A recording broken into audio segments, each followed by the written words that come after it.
Nancy. Hi, Nancy. It's great to Hi. meet you. It's great to meet you. Like likewise, thank you. Now I'm super excited to talk to you because if it hadn't been for you, there would be no Wildcat. So I'm super curious how you found this concept, how you found Samantha, how you found Harry.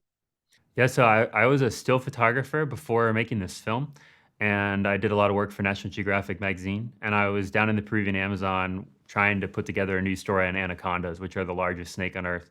And as luck would have it, I was failing to find any. So I was spending a lot of time in a hotel trying to figure out what my next steps were. How am I going to find more anacondas? And one day I'm sitting in the hotel lobby, and Harry Turner, who's one of the main characters, walks by, and he's covered in tattoos, so he's pretty striking. And a friend sitting next to me said, see that guy with all the tattoos, you'll never believe his story. And I was pretty intrigued. And then several days later, I had the opportunity to meet Harry and Samantha together at that same hotel in my hotel room. And they brought with them a hard drive, and they plugged it into my computer and started to show me all of this footage they had collected over the last couple of years, building Hoja Nueva, which is Samantha's wonderful nonprofit organization that's doing extraordinary conservation work, but also the actual work itself, taking animals, orphaned wildlife from the illegal pet trade and figuring out how to put them back into the wild. And I was so blown away by the quality of the cinematography, but I was also blown away by, when they chose to keep recording. A lot of people stop recording when things get difficult, and Harry and Samantha didn't do that. And so immediately I knew that there was an amazing film to be made out of that archive. And that's when I called Melissa and told her, hey, I've got to tell you about these two people that I've just met. I think we're going to be busy the next couple of years. And the rest is history, as they say. That's remarkable. You just answered some of my other questions I had because yes, a lot of the footage, it looks like it's Harry, it's Samantha, and the fact that they don't stop. So when what part of this did you come in with your own equipment? Yeah, so after Trevor met Harry and Samantha in that lobby, called me at that point and saw the archive, we felt like we had a short film on our hands. And that was the first ocelot. And so it was about a month later that we were both home back in Virginia.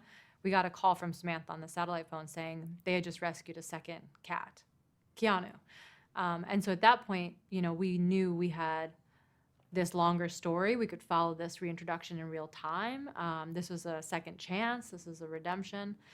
And so that's when kind of our journey began making the movie. But it was very clear from the beginning that we were not going to be able to film Keanu ourselves.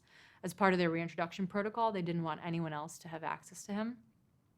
And that was very respectable. They wanted him to be as wild as possible. He was not a spectacle or something, for tourists to take pictures of. So no one had access to Keanu, and then increasingly, only Harry and not even Samantha had access to him.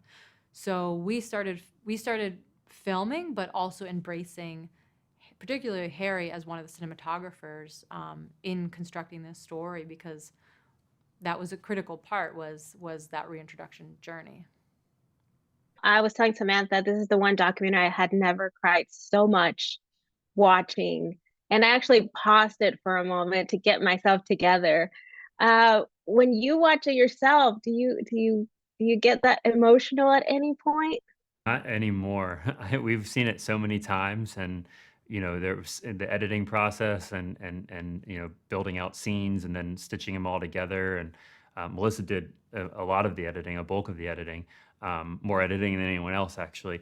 But I was obviously involved in watching some of the stuff that she was editing together, and by and large we became desensitized to the scenes and the footage. So What makes me emotional is watching other people watch it and being in an audience where people are seeing it for the first time and that emotion is waving over them.